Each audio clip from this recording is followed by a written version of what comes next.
como vocês estão? O meu nome é Luana. E eu sou o Danilo, e nesse vídeo apresentado a disciplina de Epidemiologia na Licenciatura de Ciências Biológicas da Universidade de São Paulo, falaremos um pouco mais sobre cânceres e estilos de vida. Mas antes de começar, vamos entender um pouquinho mais o que é o câncer? Devido a alterações no DNA, algumas células podem começar a se dividir de forma descontrolada. E o nosso corpo possui alguns mecanismos de controle dessas células, destruindo-as antes que causem maiores problemas. Porém, de vez em quando, esses mecanismos falham e formam-se aquilo que chamamos de tumor. Um tumor benigno é aquele que fica restrito a um tecido ou órgão, sem se espalhar para o resto do corpo. Já um tumor maligno é aquele que tem a capacidade de desprender algumas de suas células, que então circulam pelo sistema linfático e sanguíneo, atingindo outras regiões do corpo. E apenas ao tumor maligno damos o nome de câncer. Assim, segundo o Instituto Nacional de Câncer, o INCA, câncer é o nome dado a um conjunto de mais de 100 doenças que têm em comum o crescimento desordenado de células que invadem tecidos e órgãos. Causas dos mais diversos tipos de cânceres podem ser estudados desde um nível mais molecular, passando por células, tecidos, órgãos, até chegar no nível de indivíduos, ou um grupo de indivíduos, isso é, uma população. Dessa forma, possuímos diversos níveis de explicação para o câncer. Nesse vídeo, convidamos vocês a pensarem em níveis mais amplos de estilo de vida e de organização social que levariam ao câncer. Em um primeiro momento, iremos falar de fatores mais ou menos isolados, separados em categorias, para depois tirarmos uma conclusão mais geral. A primeira categoria, e provavelmente a mais conhecida por nós, é a questão do tabagismo. Apesar de o tabaco ter acompanhado toda a história da humanidade nas Américas, ele só se disseminou pelo mundo através dos europeus no século XVI. E apenas em 1962, o governo inglês anunciou que o cigarro fazia mal, sendo um dos principais fatores para o desenvolvimento de câncer das vias aéreas, da cavidade bucal, ureter, rins, pâncreas, fígados, entre outras doenças. Hoje, a Organização Mundial da Saúde aponta que o tabaco mata mais de 8 milhões de pessoas pelo mundo, sendo ele considerado o principal fator de risco isolado para o desenvolvimento de câncer. Mais tarde, descobriram-se também outras causas do câncer, como, por exemplo, a exposição à radiação ionizante, amianto, hepatite B e algumas questões alimentares. No campo da epidemiologia, algumas dessas descobertas permitiram a tomada de ações preventivas, porém sem grandes mudanças sociais. Temos como exemplo o desenvolvimento de protocolos para manipulação de substâncias carcinogênicas e aquelas medidas restritivas de comercialização e consumo do tabaco nos países ricos, o que na verdade só fez com que essa indústria movimentasse os seus esforços de venda para aquelas regiões mais pobres do globo, onde ainda havia perspectiva de crescimento do consumo. Então eu pergunto a vocês, até que ponto determinados comportamentos e exposições considerados como hábitos individuais ou estilos de vida não são, na verdade, consequências de características mais profundas da estrutura social e econômica das sociedades? A OMS afirma que 80% dos quase 1 bilhão de fumantes do globo vivem em países de baixa e média renda, e só no Brasil 428 pessoas morrem por dia devido à dependência de nicotina e mais de 56,9 bilhões de reais são perdidos por ano devido a despesas médicas e perda de produtividade. Ou seja, esse é um problema que afeta não só os fumantes. Mas será que o principal problema do tabaco estaria no seu consumo individual e deveríamos simplesmente culpar os fumantes por todas essas perdas? Ou seria fumar também um mecanismo através do qual características socioeconômicas, muito além do indivíduo, causam doenças na população? Temos também o consumo de bebidas alcoólicas como um potencializador do risco de alguns tipos de câncer, como os de boca, garganta, esôfago, laringe, fígado e até o de mama, principalmente quando associados ao tabagismo. Pontuamos aqui que alguns estudos da Comunidade Europeia e dos Estados Unidos indicam que o uso excessivo de álcool foi mais frequente entre as pessoas de menor escolaridade. Já no Brasil, os resultados dessa associação entre condição socioeconômica e o consumo de álcool são heterogêneos entre os estados, ou seja, varia bastante de país em país e da comunidade, da cultura. Ao falarmos sobre o consumo de álcool, podemos suspeitar então que o que bebemos e o que comemos pode também influenciar na incidência do câncer, certo? E, de fato, essa suspeita faz sentido. Alguns estudos epidemiológicos apontam que cerca de 35% dos diversos tipos de câncer ocorrem em razão a dietas inadequadas. E segundo a World Cancer Research Fund, o câncer de estômago é o segundo tipo de câncer de maior incidência e causador de morte por câncer no mundo.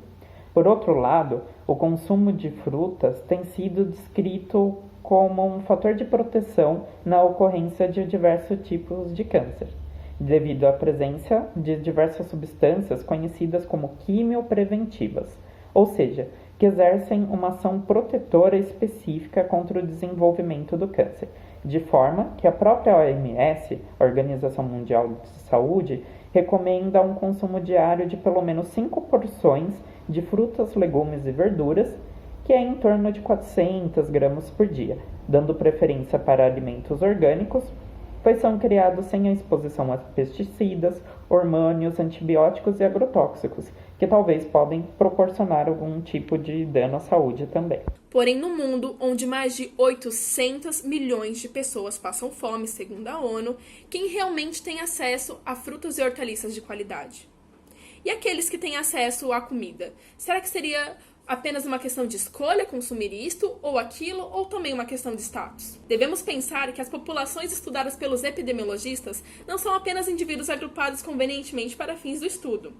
Elas configuram entidades históricas circunscritas no espaço e tempo. Toda a população possui sua história, sua cultura, suas estruturas sociais, econômicas e políticas que influenciam como e por que as pessoas se expõem a diferentes fatores de risco. Assim, aspectos sociodemográficos, culturais, biológicos, econômicos e ambientais vão ser determinantes importantes na escolha de quais alimentos um grupo vai consumir ou não. Os hindus, assim como vários outros grupos religiosos, não consomem carne de vaca, que nos últimos anos se tem evidenciado que contribui significantemente para o desenvolvimento de câncer de cólon e de reto. Agora, imagine um típico prato de café da manhã norte-americano. Bom, frituras e carnes processadas como salsicha, linguiça, bacon, entre outros, também influenciam no aparecimento de câncer, ou seja, são considerados alimentos carcinogênicos. E apesar da segurança alimentar e nutricional ser um direito de todo ser humano, dados apontam que regiões socioeconômicas desfavorecidas também são habitadas por indivíduos que consomem menos verduras e legumes. Isso provavelmente está relacionado a uma dificuldade de acesso a alimentos mais saudáveis. Quando esses alimentos são disponíveis, eles são numa menor qualidade e num preço mais elevado. Vale ressaltar que esta mesma população está majoritariamente inserida em atividades manuais ou trabalhos que exigem pouca qualificação profissional, estando submetidas à exposição cumulativa a substâncias químicas, óleo diesel, tintas, corantes e outras substâncias carcinogênicas. Como vimos anteriormente, a alimentação está intimamente relacionada com a prevenção ou a promoção dos diversos tipos de câncer.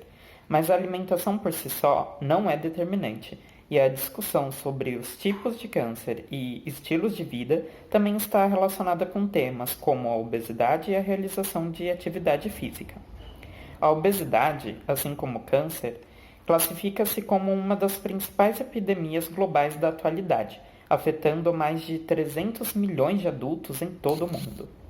Ela é o segundo maior fator de risco para o câncer, mais evitável, perdendo apenas para o tabagismo, uma vez que as pessoas consideradas obesas têm de 1,5 a 3,5 vezes mais chances de desenvolver câncer quando se comparadas com pessoas com peso ideal. De prevenção não apenas da obesidade, temos a atividade física regular, que também ocupa um papel importante na proteção de diversos tipos de cânceres, como de fígado, cólon, pâncreas, mama, estômago e até mesmo de útero, por estar associada com um aumento significativo no número de células do sistema imune que combatem tumores, como já falamos por aqui.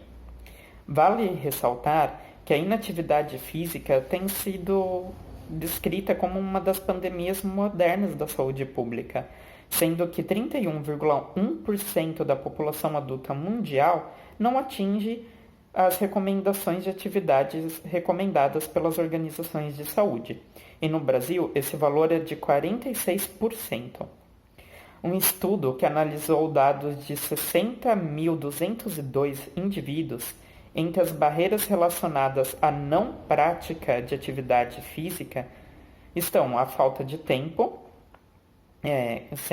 sendo considerada 41,4% das respostas, seguida pela falta de interesse nas atividades oferecidas, que são de 29,7% das respostas, e a distância até o local da prática desses exercícios públicos oferecidos no país, que é de 12,7% das respostas.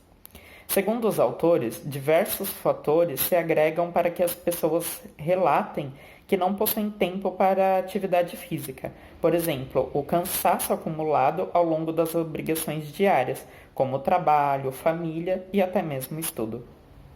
Para concluir, arriscamos dizer que boa parte do perfil epidemiológico de câncer associado a estilos de vida é, antes de tudo, relacionado a questões de ordem socioeconômica, política, culturais e ideológicas. Assim, poderíamos pensar que, da mesma forma que diminuímos drasticamente a prevalência e mortalidade devido a doenças infecciosas através de medidas preventivas primárias, como melhorias gerais de habitação e acesso à educação, renda, trabalho, nutrição e saneamento básico, poderíamos também diminuir o risco de câncer através de mudanças sociais, políticas, econômicas e ideológicas, sem tirar o peso da responsabilização individual também.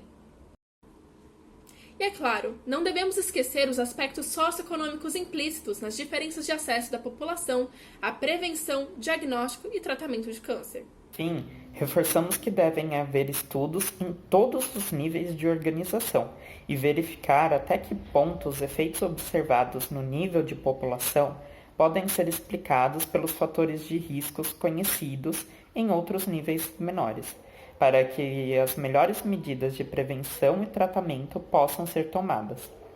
Então, obrigado por assistirem até aqui e todas as referências bibliográficas se encontram na descrição do vídeo. Até mais!